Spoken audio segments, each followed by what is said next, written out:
সে 1,30,000 Real পেয়েছে পুরস্কার। এই জাকারিয়া সম্পর্কে আর মাহমুদুল হাসান সম্পর্কে আমি একটু বলি। মাহমুদুল হাসান সে একজন দৃষ্টি প্রতিবন্ধী মানুষ, তার চোখের আলো নেই, সে শুধু শুনে শুনে আল্লাহর এই কোরআন 30 পারা মুখস্থ করেছে। সবাই সুবহানাল্লাহ বলছি।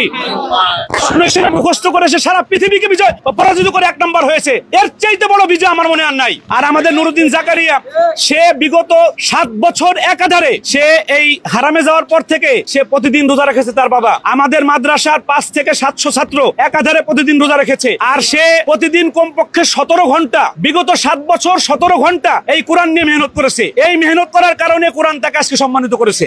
যে সাদা কাপড়ে একটা ছোট্ট কালির ফুটা পড়লে এটা দূর থেকে দেখা যায়, কিন্তু কালো কাপড়ে 1000 ফুটা পড়লে দেখা যায় না। স্কুল, কলেজ, ইউনিভার্সিটি কালো কাপড়, এখানে এই কালো কাপড়ের মধ্যে শত শত দাগ আছে, দেখা যায় না। আমাদের মাদ্রাসার ছাত্রদের মধ্যে ছোট্ট থেকে আমি আশ্চর্য হয়ে গেছি যে আমাদের এত বড়, দেখেন এখানে কোনো মেইন স্ট্রিমের কোনো মিডিয়া নাই, আছে আছে কোনো মেইন স্ট্রিম মিডিয়া আছে?